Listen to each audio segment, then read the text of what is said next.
Solidarity, comrades. It's me, Connor. I am going to, as you've probably noticed, the few of you who watched the last video where I tried to read Imperialism and the Split in Socialism by Lenin, that wasn't good. I haven't been putting a lot of effort in my content lately, but I really want to make it a lot better. At least the meat and bones of it. I'm not gonna do much editing or anything. So I am gonna return to Imperialism and the Split in Socialism, but it's gonna be not just a reading. It's gonna be sort of a commentary along with reading. I don't know how long this is gonna be, but we will see. All right. Imperialism and the Split in Socialism by Lenin. This book is important. Or this not even book. This is more like a pamphlet. This pamphlet is important because it marks like the title says, a split in socialism. This happened during the Second International, where the original term for revisionists, also known as reformists or legalists, under the helm of people like Bernstein, and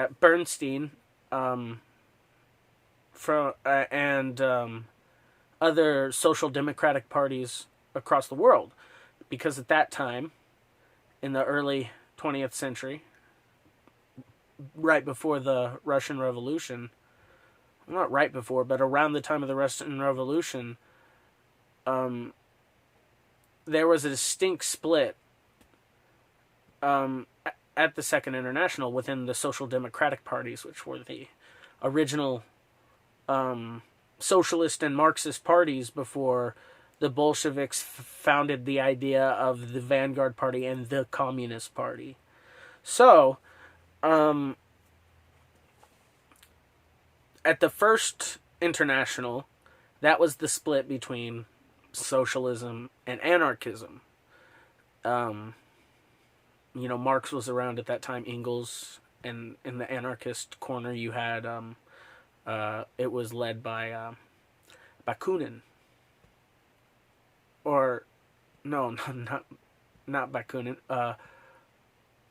Bakunin. And, sorry, I always get him and Bukharin mixed up because their names are so close and I'm not good with Russian. Anyway.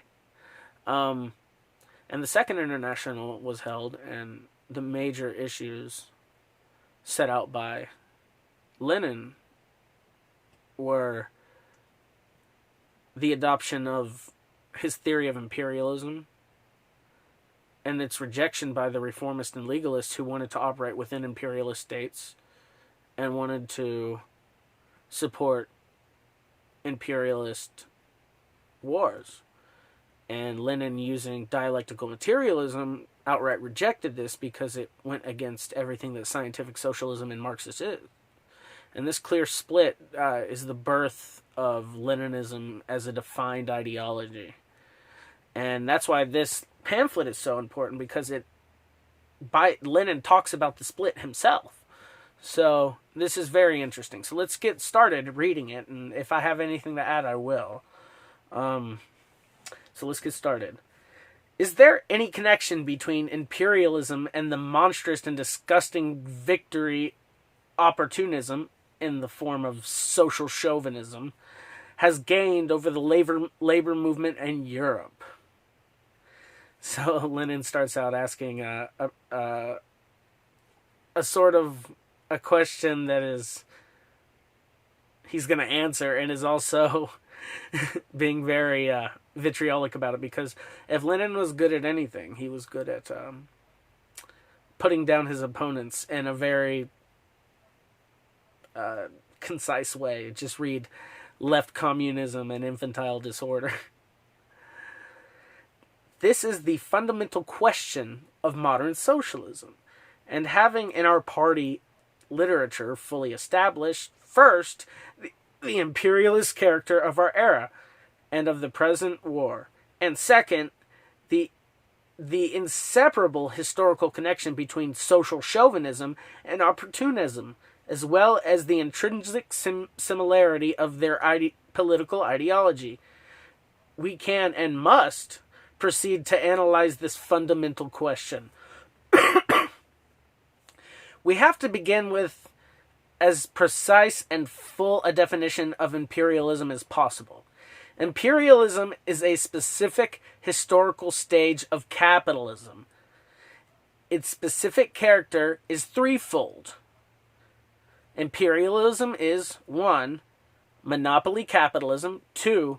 Parasitic or decaying capitalism, and 3. Moribund capitalism. The supplanting of free competition by monopoly is the fundamental economic feature, the quintessence of imperialism. Monopoly manifests itself in 5 principal forms: cartels, syndicates, and trusts. The concentration of production has reached a degree which gives rise to these monopolistic associations of capitalists. 2. The monopolistic position of big banks. 3. 4 or 5 giant banks manipulate the entire economic life of America. That's still the same today. France, Germany are included in that group inside his text, but that can be said for capitalism across the globe, international capitalism today. 3. Seizure of the sources of raw material by the trust and financial oligarchy. Finance capital is monopoly industrial capital merged with bank capital. 4. The economic partition of the world by the international cartels has begun.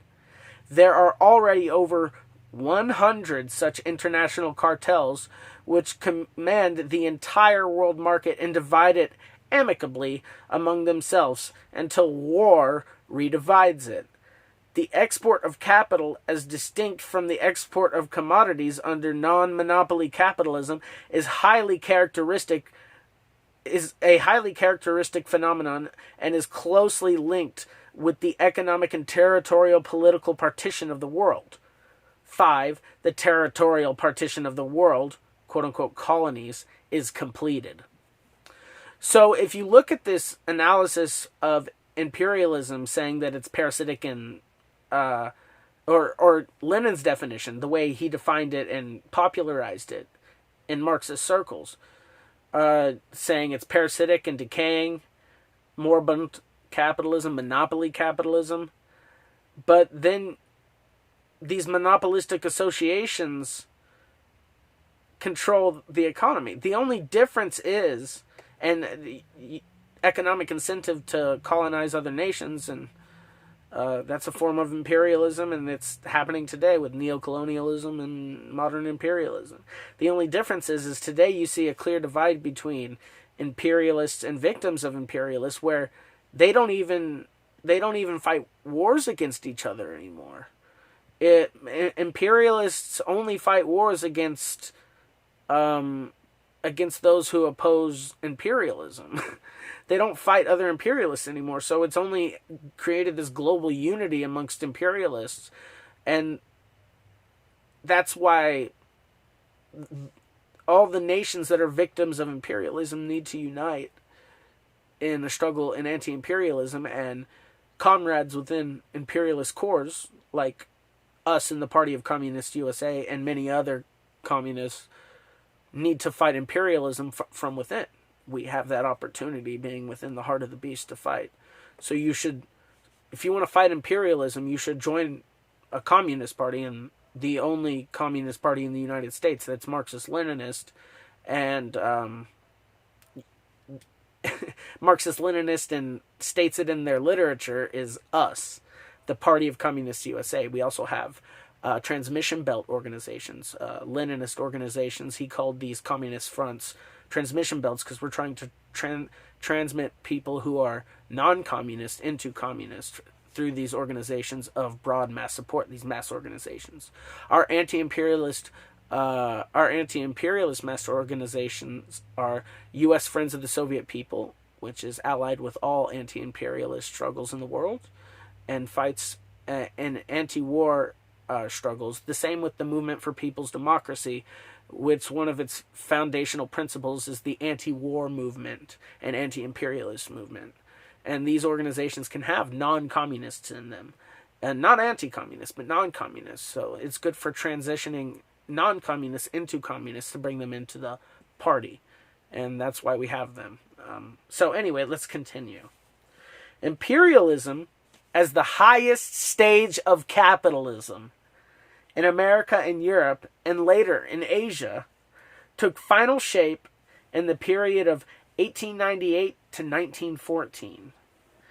The Spanish-American War in 1898, the Anglo-Boer War from 1899 to 1902, the Russo-Japanese War from 1904 to 1905, and the economic crisis in Europe in 1900 are the chief historical landmarks in the new era of world history.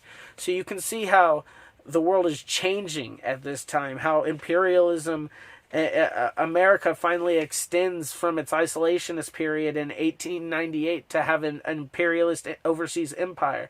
The Anglo-Boer Wars of colonialist fights between Afrikaner settlers and the British, and stuck in between were the indigenous people.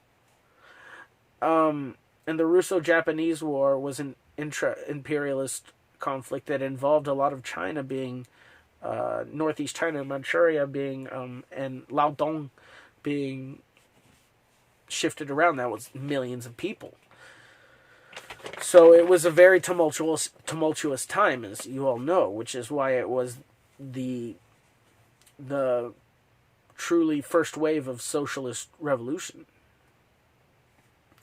The fact that imperialism is parasitic or decaying capitalism is manifested first of all in the tendency to decay, which is characteristic of every monopoly under the system of private ownership of the means of production. The difference between democratic republican and reactionary monarchist imperialist bourgeoisie is obliterated precisely because they are both rotting alive, which by no means precludes an extraordinarily rapid development of capitalism in individual branches of industry, in individual countries, and in individual periods. Secondly, the decay of capitalism is manifested in the creation of a huge stratum of retainers, capitalists who live by clipping coupons. In each of the four leading imperialist countries, England, USA, France, and Germany, capital in securities amounts to 100,000 or 150,000 million francs, from which each country derives an annual income of no less than 5 to 8,000 million. Notice here he used 1,000 million because he didn't even know that billionaires probably weren't a thing other than state leaders. So it's interesting to see them not use the word billion. Thirdly, export of capital is parasitism. That's an odd word. Raised to a high pitch. Fourthly, finance capital strives for domination, not freedom. Political reaction all along the line is a characteristic feature of imperialism. Corruption, bribery, on a huge scale, and of all kinds of fraud. Fifthly, the exploitation of oppressed nations, which is inseparably connected with annexations and especially the exploitations of colonies by a handful of great powers, and increasingly transformed the civilized world into a parasite on the body of hundreds of millions in uncivilized nations. The Roman proletariat lived at the expense of society. Modern society lives at the expense of modern proletarian. Marx specifically stressed this Marx specifically stressed this profound observation in Sismondi. Imperialism somewhat changes the situation. A privileged upper stratum of the proletariat in the imperialist countries lives partly at the expense of hundreds of millions of uncivilized nations. And this has gone from hundreds of millions to billions. Literally billions.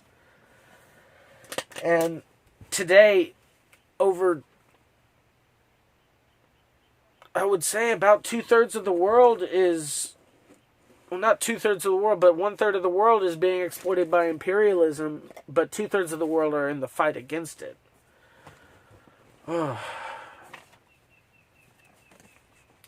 It is clear why imperialism is moribund capitalism in transition to socialism. Monopoly, which grows out of capitalism, is already dying capitalism, the beginning of its transition to socialism, through a tremendous socialization of labor by imperialism, what its apologists, the bourgeois economists, call interlocking, produces the same result. Advancing the definition of imperialism brings us to the complete contradiction to Karl Kautsky, who refers to the regard of imperialism as a phase of capitalism, that defines it as a policy preferred by finance capital, a tendency of industrial countries to annex agrarian countries. Kautsky's definition is thoroughly false. From the theoretical standpoint. What distinguishes imperialism is the rule, not of industrial capital, but of finance capital. The striving to annex not agrarian countries particularly, but every kind of country. Kautsky divorces imperialist politics from imperialist economics. He divorces monopoly in politics from monopoly in economics in order to pave the way for his vulgar bourgeois reformism, such as disarrangement, ultra-imperialism, and similar nonsense.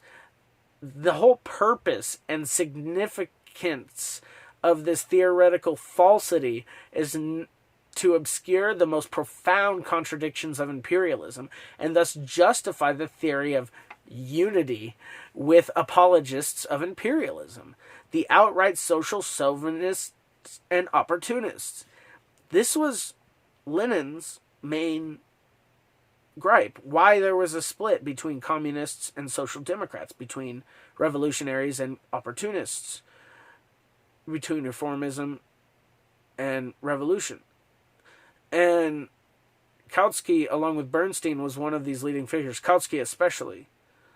And it just shows that politicians like that were not in the market for actually bringing socialism. They were career politicians working for their paycheck. And to keep their paycheck, they had to stay inside the system, which pays for it. Revolutionaries don't care about legalism. They use it as a tool, but ultimately we know that it's not going to lead us to the change in society that we're looking for. And social democrats, even to this day, still haven't seen that. And I think this is especially relevant right now because you're seeing that social democrats are being upset again by the system. Bernie Sanders doesn't look like he's going to win the nomination. I think this is a plea from me to all social democrats to please Look into Marxism.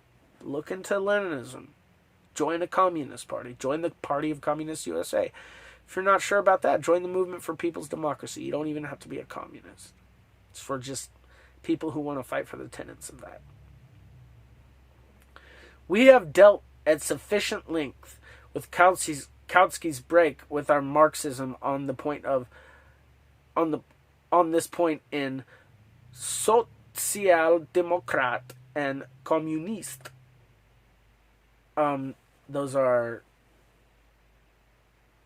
papers from the time, I believe. Our Russian Kautskyites and the supporters of the organizing committee, headed by Axelrod and Spectator, including even Martov, and to a large degree Trotsky, preferred to maintain a discreet silence on the question of Kautskyism as a trend. They did not dare defend Kautsky's wartime writings, confining themselves to simply praising Kautsky. Axelrod in his German pamphlet, which the organizing committee has promised to publish in Russian, or to quoting Kautsky's private letters, Spectator, in which he says that he belongs to the opposition and Jesuitically tries to nullify his chauvinist declarations. Did you notice Trotsky was put in there by Lenin? Lenin didn't think highly of Trotsky. Trotskyists ignore that. Oh well. It should be noted that Kautsky's conception of imperialism, which is tantamount to embellishing imperialism, is a retrogression not only with the Hilfering finance capital, no matter how acidly Hilferding now defends Kautsky and unity with social chauvinists, but also compared to the social liberal J.A. Hobson. This English economist, who is in no way claims to be a Marxist, defines imperialism and reveals its contradiction much more profoundly in a book published in 1902. This is what Hobson, in whose book may be found clearly in all Kautsky's pacifists and conciliatory banalities, wrote on a highly important question of the parasitic nature of imperialism. Two sets of circumstances, in Hobson's opinion, weakened the power of old empires. One, economic parasitism, and two, formation of armies from dependent peoples. You still see that much today, even in its neo form. If you look at the Afghan National Army, that was created to oppress their own people by the United States and its allies in NATO.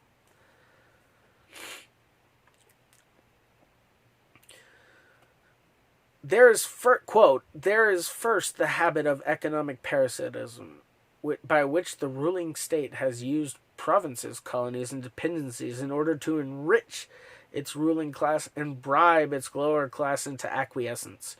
Concerning the second circumstance, Hobson writes, quote, one of the strangest symptoms of the blindness of imperialism. This song about the blindness of the imperialists comes from more appropriately from the social liberal Hobson than from the Marxist Kautsky. Lenin didn't consider Kautsky a Marxist, and neither did Marxists now.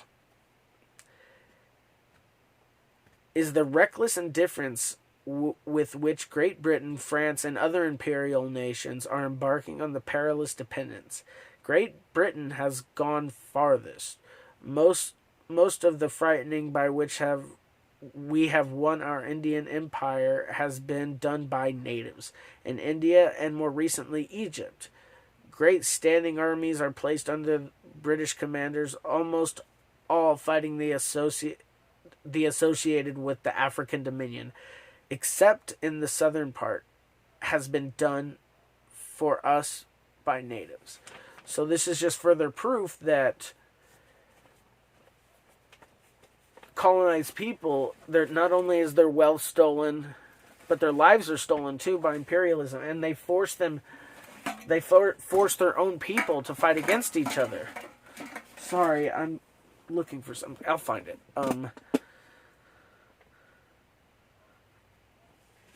The prospect of partitioning China elicited from Hobson the following economic appraisal. The greater part of Western Europe might then assume, this is a quote by Hobson, the greater part of Western Europe might then assume the appearance and character already exhibited by the tracts of country in South England, in the Riviera, and the tourist-ridden residential parts of Italy and Switzerland, little clusters of wealthy aristocrats drawing dividends and pensions from the Far East. With this somewhat larger group of professional retainers and tradesmen, and a larger body of personal servants and workers in the transport trade, and in the final stages of production, the more perishable goods, all the main arterial industries would have disappeared. The staple foods and semi-manufacturers following in as tribute from Asia and Africa. I'm sorry, I got tongue-tied on that. We have foreshadowed the possibility of even a larger political alliance with the Western states, a European federation of great powers, which is far from forwarding the cause of world civilization, might introduce a gigantic peril of Western parasitism, a group of advanced industrial nations whose upper classes drew vast tribute from Asia and Africa, with which they supported a great tame masses of retainers, no longer engaged in the staple industries of agriculture and manufacture, but kept in the performance of personal or minor industrial services under the control of a new financial aristocracy. Let those who would scout such theory, he should have said, prospect such theory, as undeserving of consideration, examine the economic and social conditions of districts in southern England today, which are already reduced to the condition, and reflect upon the vast extension of such a system, which might be rendered feasible by the subjugation of China to the economic control of similar groups of financiers, investors, and political and business officials, draining the greatest potential reservoir of profit the world has ever known in order to consume it in Europe. The situation to render this or any other single interpretation of the future very probable. But the influence which govern the imperialism of Western Europe today are in this direction, and unless counteracted or diverted, make towards such consummation. End quote. That was Hobson. Hobson literally predicted the European Union and NATO and imperialist forces uniting to exploit. That's a social liberal. No wonder Lenin brought him up. And this social liberal has a better grasp on imperialism and its contradictions than Kautsky, a supposed socialist. No wonder there was a split. Hobson, the social liberal, fails to see that this counteraction can be offered only by the revolutionary proletariat, and only in the form of social revolution. But then he is a social liberal, after all. Nevertheless, as early as 1902, he had an excellent insight into the meaning and the significance of a United States of Europe. Be it said for the benefit of Trotsky, the Kautskyite. Lenin just called Trotsky a Kautskyite. Trotskyists, read it and weep. And And all of this now being glossed over by the hypocritical Trotskyites of various countries, namely the opportunist social chauvinists, are working hand in glove with the imperialist bourgeoisie precisely towards creating an imperialist Europe on the back of Asia and Africa. And that, objectively, the opportunists are the section of the petty bourgeoisie and a certain strata of the working class who have been bribed out of imperialist super profits and converted into watchdogs of capitalism and corruptors of the labor movement. You can see that this was all predicted by Lenin over 100 years ago. And it's happened, and it's advancing today. That's why it's so important for us to unite and destroy imperialism.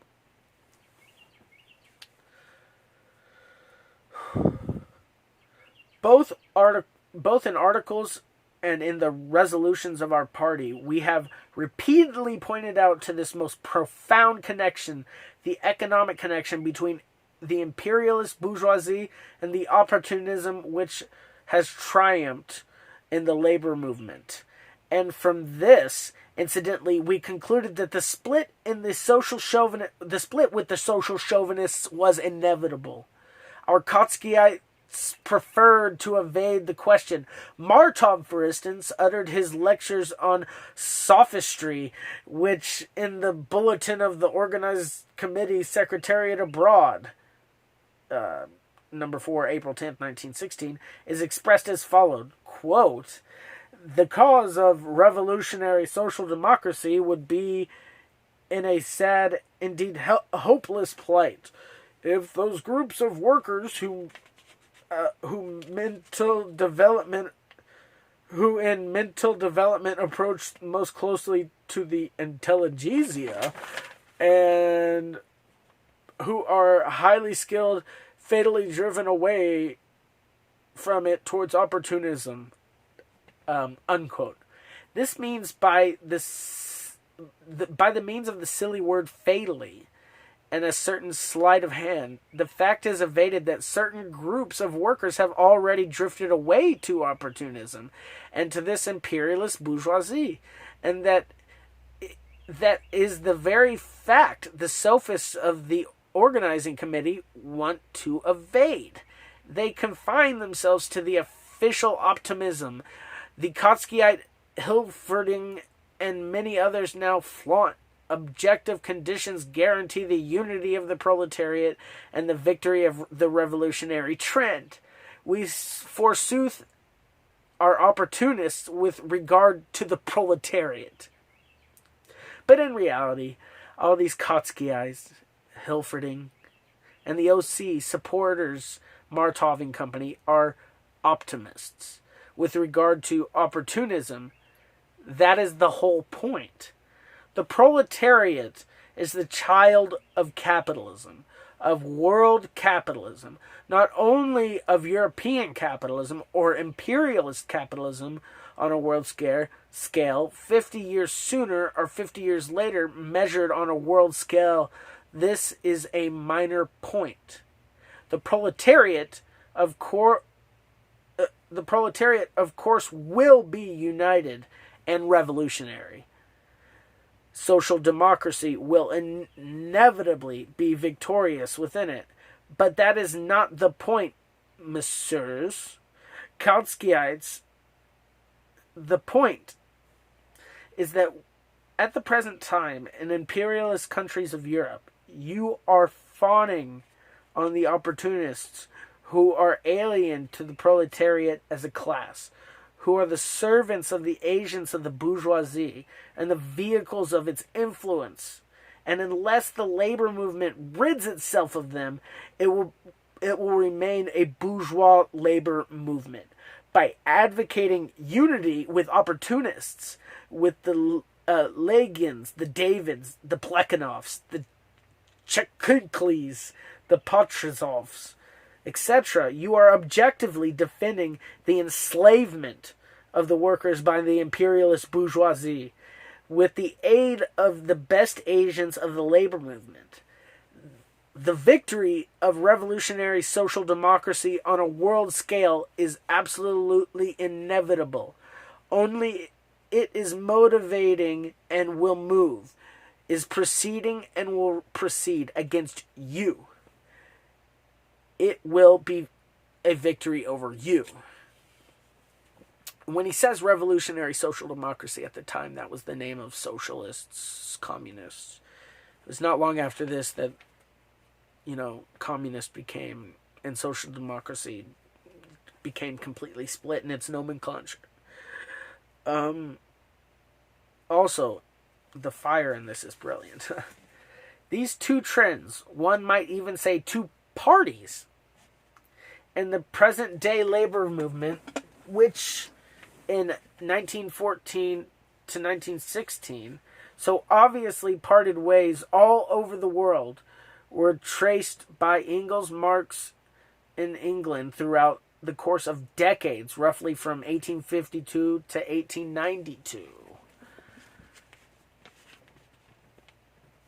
I've been doing this for 35 minutes. All right, 36 minutes. Let's keep going. Neither Marx or Engels lived in the imperialist epoch of world capitalism, which began not earlier. You know what? This is a good place to stop. So this is halfway. And instead of waiting months to put out these videos, I'm going to try to put out the second part really quickly. But this is getting really long, and I'll be back for the next one. But you can understand why this pamphlet is important. Not only does it prove that trash like Trotsky was an opportunist, social chauvinist, imperialist, it defines very clearly that there's a split between these opportunists that call themselves Marxists and socialists and between communists. And that's why we have the Communist Party today, to differentiate ourselves from them. We are different. And this is very important. And all of Lenin's works on imperialism, like Imperialism, the highest stage of capitalism, is essential. So I suggest all comrades read this. And you can also study this, anyone can, at the People's School for Marxist-Leninist Studies.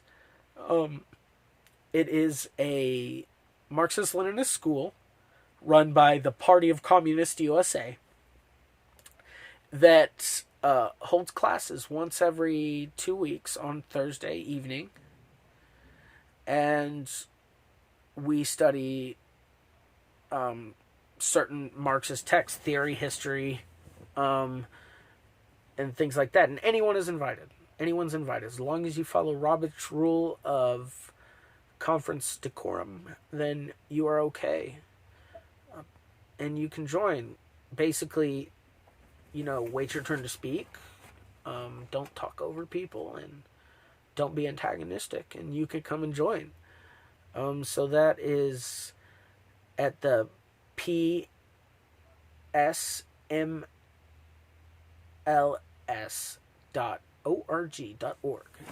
People's School for Marxist-Leninist Studies. And also you can go to partyofcommunistusa.org if you're interested in joining the party. Join today. Thank you, comrades. And we will very soon, I promise, get this done. So, thank you, everyone. Solidarity. And have a good one.